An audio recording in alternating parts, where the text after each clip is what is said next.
इस वीडियो में हम लोग चिमामांडा ngozi एडिची का लिखा हुआ half of a yellow sun का समरी के बारे जानेंगे। इसका हिस्टोरिकल बैकग्राउंड जानेंगे, कैरेक्टर लिस्ट समझेंगे और डिटेल समरी भी समझेंगे। और साथ में इसका जो सिंबल्स और थीमेटिक एक्सप्रेशन या एनालिटिकल एक समझने का बात है, जो जो कुछ हिडन थियरीज है वो भी हम लोग समझेंगे पूरा, ताकि शॉर्ट क्वेश्चन हो या लॉन्ग क्वेश्चन आपको किसी में भी कोई दिक्कत ना हो।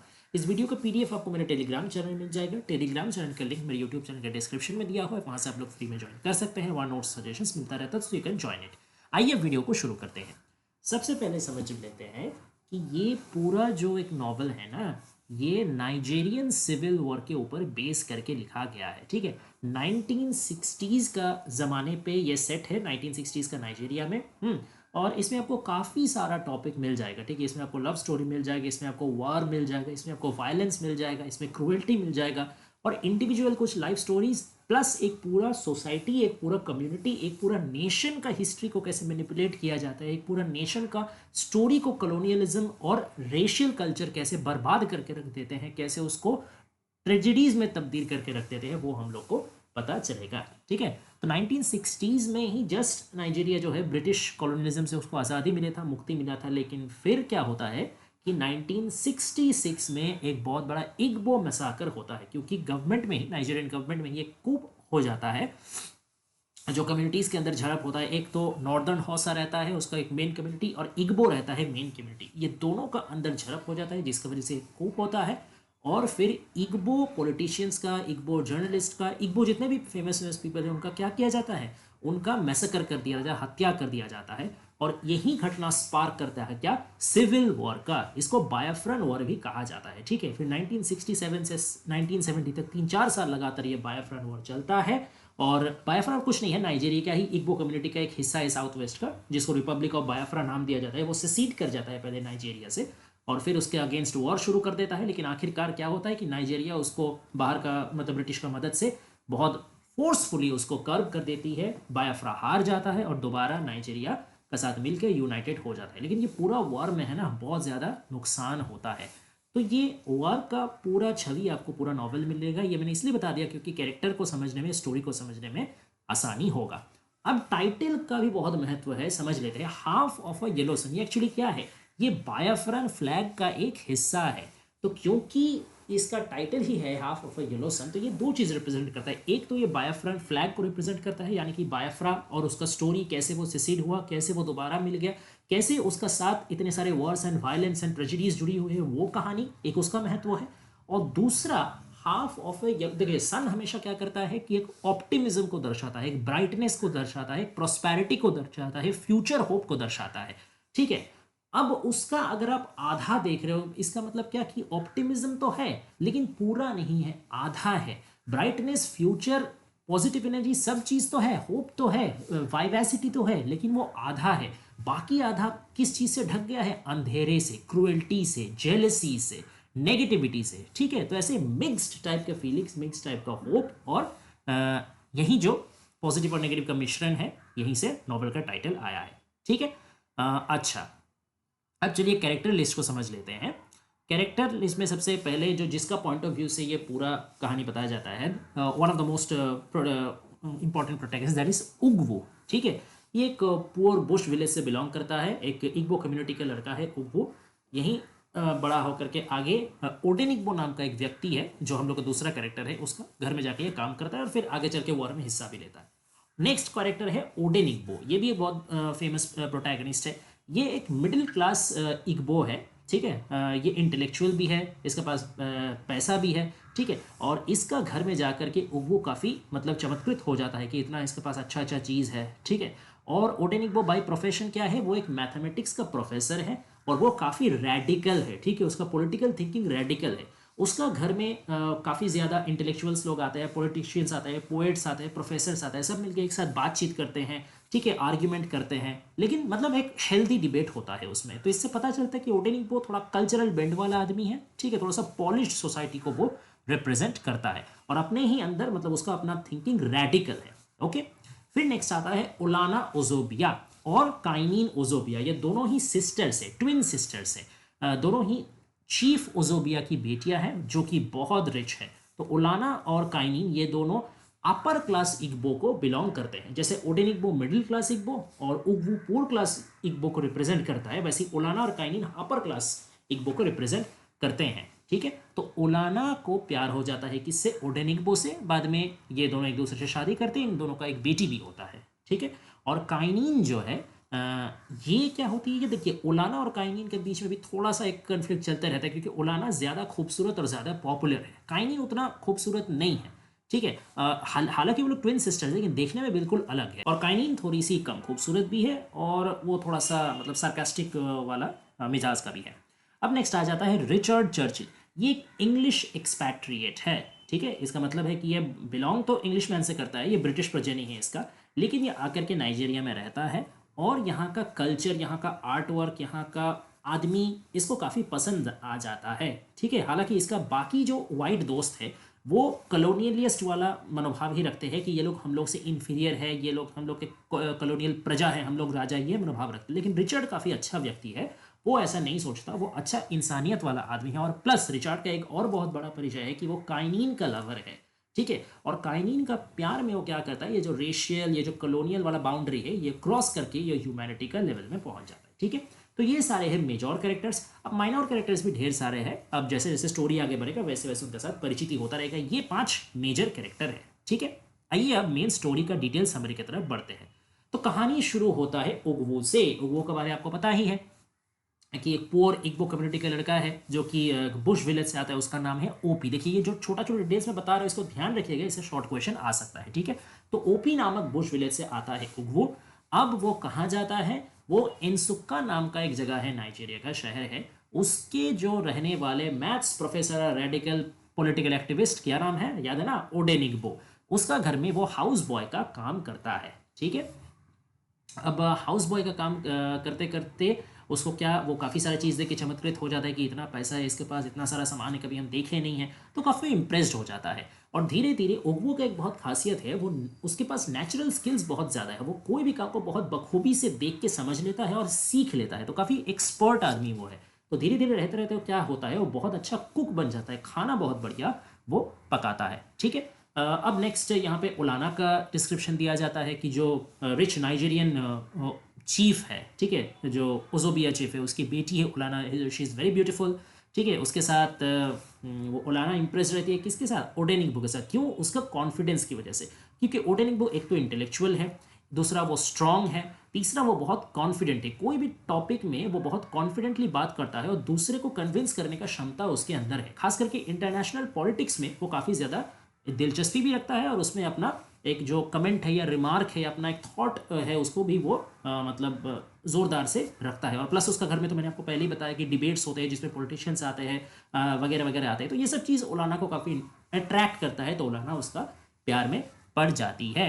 और वो खुद पहले पॉलिटिक्स में इंटरेस्टेड नहीं रहते हैं, लेकिन ओडेनिग्बो की वजह से वो जाती है वहाँ जहाँ पे उसके बाकी भी पॉलिटिकल दोस्त हैं, आते हैं, डिबेट होते हैं, तो उसमें वो भी जाती है, वो भी हिस्सा लेती है। ठीक है, तो इस पूरा स्टोरी में आपको पता चलेगा कैसे हर एक इंडिविजुअल का जो पर्सनल लाइफ है ना, वो पॉलिटिकल से कैसे इंटरट्वाइंड हो जाता है। तो पर्सनल और पॉलिटिकल एक दूसरे को बहुत ज़्यादा यहाँ पे इम्पैक्ट करते हैं पूरा स्टोरी का थ्रू आउट ही। ठीक है, अच्छा अब नेक्स्ट रिचार्ड का बारे यहाँ पे बातचीत होता है कि रिचार्ड जो एक्सपैट्रिएट इंग्लिश मैन है, वो यहाँ आकर के, अच्छा रिचार्ड के बारे में एक और बात आपको बता दूँ, उसको रोब्ड पॉट काफ़ी अच्छे लगते हैं। अब ये रोब्ड पॉट एक तरीके का उग्वो कल्चर का एक निदर्शन है। क्यों, क्योंकि उग्वो लोग क्या करते थे, सिर्फ उग्वो बोलने से गलत होगा, इग्बो उग्वो, एक्चुअली मॉडर्न जो इग्बो कम्युनिटी है ना, इसका एंशियंट जो एंसेस्टर्स थे उनका नाम था इग्बो उग्वो। ठीक है, वो लोग 9th 10th सेंचुरी का समय से ही एक बहुत इंट्रिकेट मेटल वर्किंग में एक्सपर्ट थे। तो उस मेटल वर्क के जरिए वो एक पॉट बनाते थे, और उस पॉट का ऊपर रोप का कारुकार्य बना होता था, तो इसको रोप्ड पॉट कहा जाता है। तो ये रोप पॉट एक तरीके से नाइजीरियल कल्चर को रिप्रेजेंट करता है, और रोप पॉट के प्रति रिचार्ड का ये जो प्रेम है ना, ये नाइजीरियन कल्चर से उसका लगाव को दर्शाता है। ठीक है, तो रिचार्ड का जो एक फियांसे है, या कह लीजिए कि जिसके साथ उसका पहले से प्यार था, सूजन, उसको वो छोड़ के आती है, क्योंकि उसको काइनिन से मोहब्बत हो जाता है, और प्लस सूजन का मनोभाव भी उसको कुछ पसंद नहीं पड़ता। सूजन एकदम प्रॉपर टिपिकल कलोनियलिज्म को एक मतलब रिप्रेजेंट करती है। वो नाइजीरियन को अच्छा नहीं समझती, वो समझती है लोग ब्लैक अफ्रीकन से ये लोग हमसे इंफीरियर है, ये लोग को कुछ नहीं आता, हम लोग सिविलाइज्ड है, ये लोग तो अंधेरे में पड़े हुए हैं, वगैरह वगैरह। ठीक है। अच्छा, नेक्स्ट क्या है कि ओडेनिग्बो और ओलाना ये दोनों से भी रिचार्ड का दोस्ती अच्छा खासा हो जाता है, तो सब मिलकर एक छोटा मोटा फैमिली, एक ग्रुप जैसा बन जाते हैं। ठीक। अब ओलाना का जो मदर इन लॉ है, यानी ओडेनिग्बो का मदर, उसको यहाँ पे अलग से कोई नाम तो दिया नहीं गया, लेकिन नॉवल में उसको मामा कह के पुकारा जाता है। तो ये मामा जो है वो आती है और आ करके वो ओलाना को बोलती है कि ये तो चुड़ैल है, विच है। तो जाहिर सा बात है कि अब अगर बहू को कोई सास चुड़ैल बोलते तो किसको ही पसंद आएगा, तो उसको भी बिल्कुल पसंद नहीं आता। तो वो बहुत ज़्यादा डिप्रेस्ड हो जाती है, बहुत ज़्यादा गुस्सा हो जाती है। ठीक है।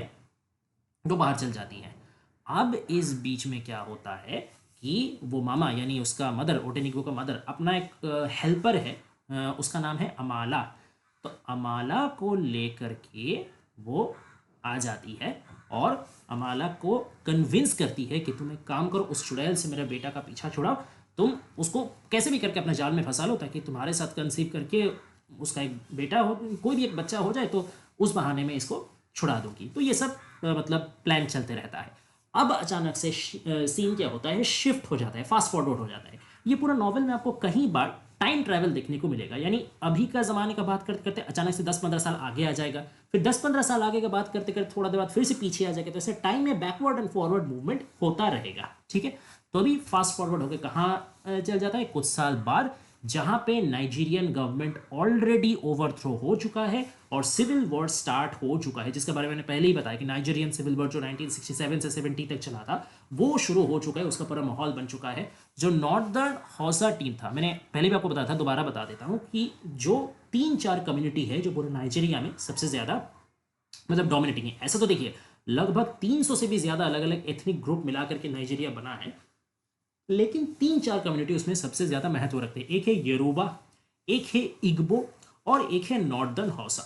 अब ब्रिटिश लोग जब छोड़ के चल गए थे ना, जब इंडिपेंडेंट हुआ था नाइजीरिया, तो भी वो लोग इन्फ्लुएंस करने का कोशिश कर रहे थे, क्योंकि वो चाहते थे कि नाइजीरियन रिसोर्सेज जो है ना उसमें उन लोग का कब्जा इंडिपेंडेंस का बाद भी रहे, जिससे वो लोग अपने मॉनेटरी प्रॉफिट कमा सके। तो नॉर्दर्न हौसा ये जो कम्युनिटी था ये काफ़ी ज़्यादा रैडिकल टाइप का था। ठीक है। ऑटोक्रेटिक टाइप का था। तो ज़्यादातर फ्री गवर्नमेंट का चार्ज ना ब्रिटिश लोग ने इन्हीं के ऊपर छोड़ा था, इग्बो के ऊपर ज़्यादा छोड़ा नहीं था, क्योंकि इनको पता था कि ये हौसा कम्युनिटी को हम लोग बहुत आसानी से मैनिपुलेट कर सकते हैं। अब झड़प किस में हो गया, ये हौसा कम्युनिटी को इग्बो कम्युनिटी के आदमी ने कूक करके क्या कर दिया, मतलब गृह युद्ध आप कैसे सिविल वॉर कर सकते हैं, इससे उसको ओवरथ्रो कर दिया। तो बस इससे मतलब जो पॉलिटिकल सिचुएशन था वो अनस्टेबल हो गया। उसके बाद फिर इग्बो के खिलाफ शुरू हो गया वायलेंस। जहां भी इग्बो को देखता था आदमी को वहां मार देता था, काट देता था। ठीक है। तो इसी में से तो बाद में 1966 में वो बहुत ज़्यादा इग्बो मैसेकर होने के बाद उसी का एक मतलब क्या हम बताए उसका रिएक्शन के तौर पे ये 1967 वाला सिविल वॉर या बायफ्रेन वॉर शुरू हुआ था। ठीक है। अब इस टाइम में दिखाया जाता है कि उलाना का जो है एक बच्चा हो चुका है। ठीक है। इससे पहले जब दिखाया जाता है कि उलाना और ओडेनिग्बो दोनों ट्राई कर रहे हैं कंसीव करने का, अब इस सीन में दिखाया जाता है उसका ऑलरेडी एक बच्चा है, उसका नाम है चियामाका, लेकिन उसको उलाना बेबी कह करके पुकारती है। ठीक है। तो अब इस बेबी को लेके उलाना गई है कहाँ, कानो नाम का एक जगह है जहाँ पे उसका रिलेटिव्स रहते हैं, वहाँ पे ऐसे अपना घर वालों रिश्तेदार के यहाँ घूमने गई है। लेकिन वहां जाकर के वो देखती है कि उसके रिश्तेदारों को और आसपास के लोगों को बहुत ब्रूटली मर्डर किया जा रहा है। क्यों मर्डर किया जा रहा है, क्योंकि वो सिविल वॉर की वजह से, एंटी इग्बो वायलेंस की वजह से, ये लोग तो सब इग्बो कम्युनिटी से बिलोंग करते हैं ना, तो सब कोई इग्बो का अगेंस्ट वायलेंस कर रहा है, तो इसको मर्डर कर दिया गया रिलेटिव लोगों को। तो ये बेचारी डर भाग करके दौड़े दौड़े वहां से ट्रेन पकड़ के आती है इनसुक्का में। ठीक है। जहाँ पे ओडेनिग्बो एक्चुअल रहता था, प्रोफेसरी करता था। तो वहां पे भी आके वो देखती है कि एक लड़की अपना एक बास्केट हाथ में है और बास्केट में उस लड़की का जवान बेटी का कटा हुआ सर लेके वो आ रहा है। मतलब आप समझ सकते हैं कि कितना ये एकदम एट्रोसिटी का एक चरम सिद्धांत है। मतलब कभी कभी नॉवेल में ऐसा ऐसा इमेज दिखाया जाएगा जो पढ़ करके या जो देख करके सुन करके आपका रूह तक कांप उठेगा। तो ये वो वायलेंस को दर्शाता है, वो इनह्यूमन एट्रोसिटीज को दर्शाता है जो एक वॉर अपने साथ लेके आता है। बैटल कभी भी एक साइड या दूसरा साइड को नहीं देखता, अगर उसमें जो भी दोनों साइड है दोनों साइड को वो इक्वली डैमेज करता है। ये एक मैसेज है एडिची का जो इस इमेजेस के थ्रू वो देना चाह रही है। ठीक है। अब क्या है, अब रिचार्ड भी क्या देखता है, रिचार्ड भी एयरपोर्ट में जब जाता है तो वहां पे भी वो देखता है जो कुछ इग्बो सिविलियंस जो है वहां पे काम करते हैं उन लोग को भी बिना वजह के मर्डर कर दिया जा रहा है। सब ये दंगा फसाद, ये जो पॉलिटिकली हीटेड चीज़ है, बैटल है, ये सब चीज़ की वजह से हो रहा है। ठीक है, अब नेक्स्ट सीन क्या आता है कि कर्नल ओजुक्वो, ये कौन है, ये बायोफ्रन जो पार्ट था, यानी बायोफ्रन वही जो Igbo community south east Nigeria में एक उन लोग का मेजोरिटी वाला हिस्सा था, उसको बायोफ्रा नाम दिया गया था, और उनके लीडर थे, उनके तरफ से जो लड़ाई कर रहे थे उनके नाम था कर्नल ओजुक्वो।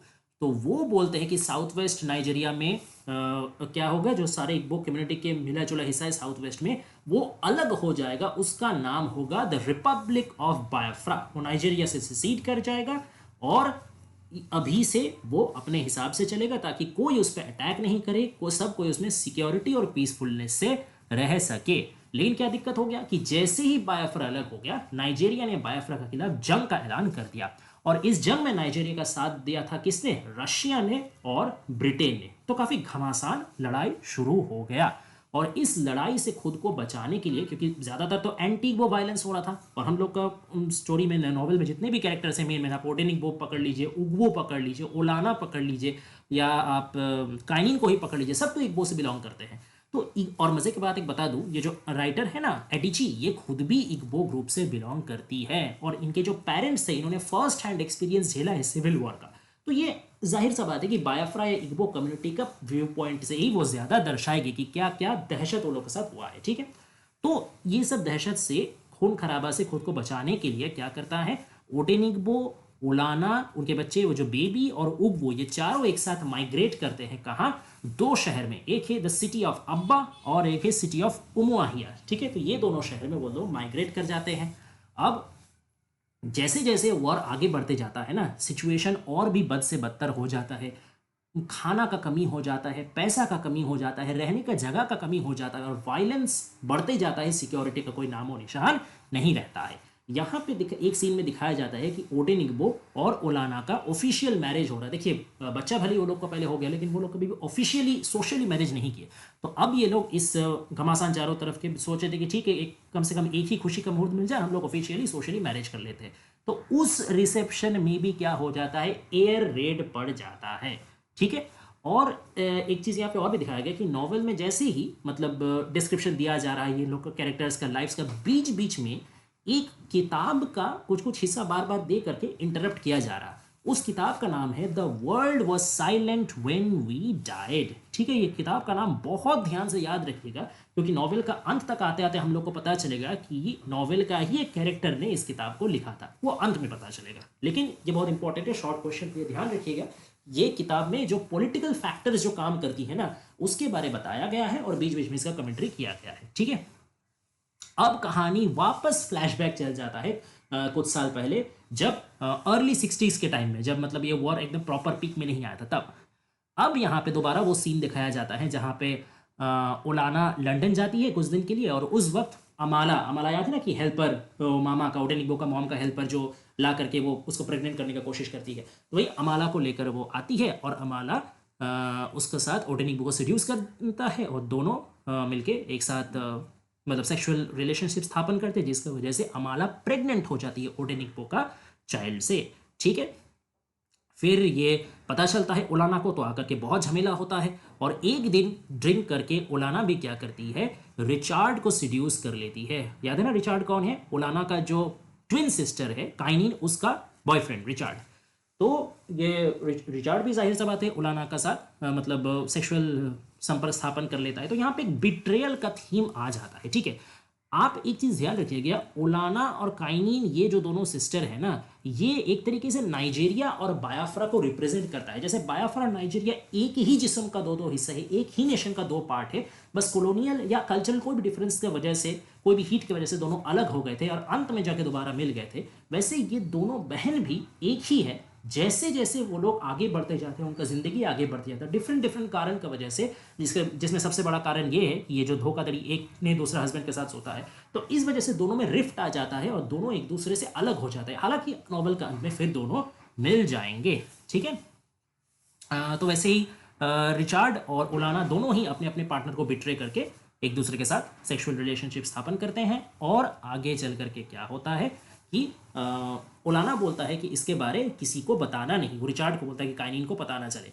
लेकिन बाद में ओलाना खुद ही झगड़ा का टाइम में ओडेनिग्बो को बता देती कि तुम क्या सोचते हो कि मैं अकेला ही तुम सारा मुझे धोखा दोगे, मैंने भी ऐसे किया। तो वो झगड़ा का टाइम में ओडेनिग्बो को बता दे। फिर अमाला का वो जो बच्चा था, यानी ओडेनिग्बो का ही बच्चा था अमाला का गर्भ में, लेकिन अमाला उसको बाद में और रखना नहीं चाहती है और ना ही मामा यानी उसके ओडेनिग्बो की माँ उसको रखना चाहती है। तो फिर ये दोनों मिलकर डिसाइड करते थे, ओलाना और ओडेनिग्बो एक साथ रिकनसाइल कर जाते थे और ओलाना डिसाइड करती ठीक है कोई बात नहीं, यही बच्चा को मैं अपना खुद का बच्चा जैसे पालूंगी। तो उसका नाम रहता है छियामा, लेकिन उसको वो बेबी कह करके पुकारती है, ठीक है। और काइनिन और रिचार्ड भी एक तरीके से रिकनसाइल कर लेते हैं। रिचार्ड का जितना मैनस्क्रिप्ट रहता है, मैंने पहले बताया रिचार्ड जर्नलिस्ट है, ठीक है, तो उसका मैनस्क्रिप्ट सारा काइनिन जला देती है गुस्से से, लेकिन उसको छोड़ के नहीं जाती, उसके साथ ही रह जाती है, ठीक है। और ओलाना से वो अपना रिश्ता तोड़ देती है, क्योंकि ओलाना है उसको बिट्रे किया था, तो इसलिए ओलाना से वो पूरा बात बंद कर देती है, जोगाजोग बंद कर देती है, पूरा एक तरीके से अपना जिंदगी से उसको काट के फेंक देती है, ठीक है। अब दोबारा फास्ट फॉरवर्ड हो जाता है घटना लेट 60s में। लेट 60s यानी जब मतलब वो जंग चल रहा है, उसका आफ्टरमैथ दिखाता है। तो क्या दिखाता है कि ओलाना अब काइनिन से रीयूनाइट कर गई है। ओलाना और काइनिन एक दूसरे से मिल गए हैं, रिकनसाइल हो गया, दोनों में फिर से स्ट्रॉन्ग बॉन्ड हो चुका है। रिचार्ड क्या करता है, रिचार्ड अभी बायोफ्रा के बारे आर्टिकल्स लिखता है, युद्ध के बारे, जंग के बारे जो खबर हो रहा है उस पर आर्टिकल्स लिखता है। और रिचार्ड का वाइफ यानी काइनिन वो एक रिफ्यूजी कैंप चलाती है। और ओलाना भी क्या करती है, ओलाना भी बच्चे लोग को पढ़ाती है, ठीक है। उगवो क्या करता है, उगवो का एक लड़की से प्यार हो गया, तो उसका नाम था एबेरिची, लेकिन उस प्यार का कोई कंजमेशन या कोई अंत परिणाम में पहुंचने से पहले उसको क्या कर दिया जाता है, कंपलसरी मिलिट्री कंस्क्रिप्शन यानी जबरदस्ती सेना में भर्ती करा दिया जाता है और उसको जंग में हिस्सेदारी करने के लिए भेज दिया जाता है। तो यहाँ एक तरीके से ये भी दिखाता है कि बैटल या एक वॉर कैसे प्यार को कंजमेट करने के बीच में एक बाधा होके दड़ा रहा। मतलब प्यार का एक जो फोर्स है, the force of love versus the force of battle, एक अच्छाई का ताकत को एक बुराई का ताकत कैसे खाती है और उसको कैसे करप्ट भी कर देती है, ये भी बहुत स्ट्रॉन्ग थीम है। आप देखिए उसका कैसे रिफ्लेक्शन होगा। तो एक तो उसको ज़बरदस्ती सेना में भर्ती कराने की वजह से उसका प्यार अधूरा रह जाता है, तो उसको चल जाए पड़ता है जंग में, अपना मर्जी के खिलाफ उसको जंग में लड़ना पड़ता है। और ये जो जंग में उसका मतलब ज़बरदस्ती एक इन्वॉल्वमेंट है ना, ये उसका मेंटालिटी को, ये उसका कैरेक्टर को, ये उसका लव को करप्ट कर देता है, इतना हद तक करप्ट कर देता है कि वो एक बार गर्ल का गैंग रेप में हिस्सा लेता है और खुद भी उसको रेप करता है। तो कितना ये मतलब इंसानियत का डाउनफॉल को ये दर्शाता है कि एक वॉर किस हद तक एक इंसान को गिरा सकता है, उसका ये एकदम क्या कहेगा, एकदम नंगा तस्वीर दिखाया है डीची ने, ठीक है। अब ओडेनिग्बो का जो मॉम है यानी मामा, उसका भी ये युद्ध में मृत्यु हो जाता है और फिर ओडेनिग्बो डिप्रेशन में चल जाता है, वो ड्रिंक करना शुरू कर देता है। और आखिर में जंग का एक पर्याय में क्या होता है, उमुआहिया का जो शहर है जहाँ पे सब लोग माइग्रेट किए थे, वो भी नाइजेरियन आर्मी उसको फतह कर लेता है और अल्टीमेटली क्या होता है कि एक तरीके से ऑफिशियल हार ही हो जाता है बायोफ्रा का, ठीक है। फिर ओलाना जब जब मतलब हार हो जाता है, तो वापस जब सब लोग एक साथ होकर के रहने का कोशिश करते हैं कि अब तो सब छोड़ ही गया, अब जो कुछ बचा कुचा है एक साथ रहते हैं। ओलाना और काइनिन एक साथ मिल जाते हैं और बीच में उनको हॉस्पिटल में मिल जाता है कौन, उगवो। उगवो का लगभग मरा हुआ हालत है, क्योंकि वो कुछ बैटल में लड़ाई किया था, उसके बाद वो गैंग रेप करने के बाद कोई और एक बैटल में हो गया था, तो वहाँ पे उसका लगभग मौत हो गया था, ठीक है। तो पाप कर्म का सजा आदमी को मिल ही जाता है, तो जाहिर सा बात है, तो उसको मिल गया उगवो, तो वो तीनों लेकर के एक साथ रहने लगे। लेकिन इस वक्त का जो रहना है ना, ये बिल्कुल पीसफुल नहीं हुआ। इसमें चारों तरफ एक तो जंग की वजह से तो दहशत छाया था, जो डिस्ट्रक्शन था वो अपने पीक में था, कोई चीज़ ठीक नहीं था, ना खाना था ना कुछ था, वो इकोनॉमिक स्ट्रक्चर पूरा दह गया था। और जितने भी बच्चे थे ना, वो लोग मैल न्यूट्रिशन का शिकार हो गए थे। उस टाइम में ये हिस्टोरिकल डाटा है कि वो बायोफ्रन वॉर या सिविल वॉर के टाइम में 1 से लेके 3 मिलियन तक आदमी सिर्फ स्टारवेशन और लड़ाई की वजह से मारे गए थे। तो आप समझ सकते हैं, क्वाशियोरकॉर स्पेसिफिकली बताए तो क्वाशियोरकॉर नाम का बीमारी उन लोगों को हो गया था। ये एक विटामिन के डेफिशिएंसी की वजह से बीमारी होता है, मैल न्यूट्रिशन, जिसे बच्चे खास करके मर जाते हैं। तो जितने बच्चे थे सब ज़्यादातर क्वाशियोरकॉर से मर गए। तो बहुत करुण यहाँ पे एक पिक्चर दिखाया गया है। अब यहाँ पे क्लाइमैक्स में मतलब एकदम अंत में आता है नॉवल, और क्या दिखाया जाता है कि एक दिन फूड का सर्च में काइनिन क्या जाता है, दुश्मन का जो बाउंड्री है ना, एनिमी लाइन, उसको क्रॉस करता है कि यहाँ पे तो सब बच्चे मर रहे, किसी का कोई ही नहीं है, तो कम से कम देखिए एनिमी लाइन में जाके कुछ अगर मिल सके, कुछ एक दाना भी अगर मिल सके, तो इसी उम्मीद में वो जाती है। लेकिन जाती तो है, लेकिन वापस कभी नहीं आती है। वो जो काइनीन गई, अब नॉवेल खत्म हो जाता है, लेकिन काइनीन कभी वापस लौट के नहीं आती है। तो रिचार्ड और ओलाना पागल जैसे उसको ढूंढते। देखिए रिचार्ड तो उसको सच में बहुत प्यार करता है, और ओलाना से भी काइनीन का वापस स्ट्रांग बॉन्ड हो गया था, तो वो दोनों पागल हो जाते कि कहाँ गई काइनीन, क्या हुआ उसके साथ, सही है भी कि नहीं हुई। तो बहुत ढूंढने का कोशिश करते हैं वो लोग, ढूंढते भी हैं, लेकिन नहीं मिलती है काइनीन, अंत तक नहीं मिलती। फिर क्या होता है, अब नॉवेल के एंड में दिखाया जाता है कि बायोफ्रा सरेंडर कर दिया, ऑफिशियली सरेंडर कर दिया है, नाइजीरिया के साथ वो दोबारा मिल गया है, रीयूनिफिकेशन हो चुका है नाइजीरिया का, और अब सब लोग अपने अपने घर में लौट रहे हैं। ओलाना का जो फैमिली है वो दोबारा इनसुक्का में जाती है, और जा करके क्या पाती है कि उनका जो घर था उसको लूट लिया गया है, जो पैसे था सबको इधर उधर कर दिया गया है, लिक्विफाइड कर दिया गया है, सारा पैसे फ्रीज हो गया है। उगू अपने जब गांव ओपी जाता है तो उसको क्या मिलता है कि उसका एक बहन थी, मासूम बहन, उसको सोल्जर्स ने गैंग रेप कर दिया है। तो एक तरीके से उसका पाप का रिट्रीब्यूशन होता है, जैसे उसने एक बार गर्ल को बिना कोई वजह का गैंग रेप किया था, तो उसका बहन का साथ भी वही दहशत, वही दरिंदगी होती है।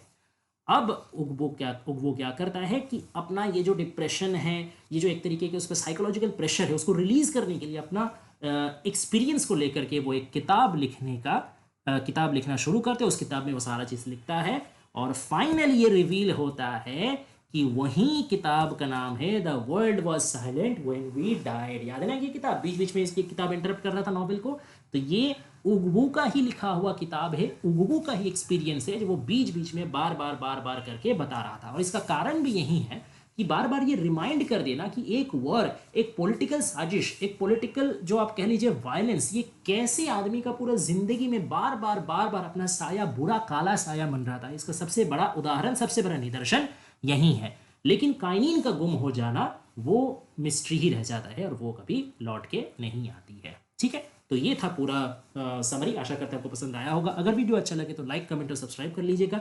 नोटिफिकेशन बेल टर्न ऑन कर दिए ताकि नेक्स्ट जो भी वीडियो अपलोड हो सबसे पहले आप तक पहुंचे।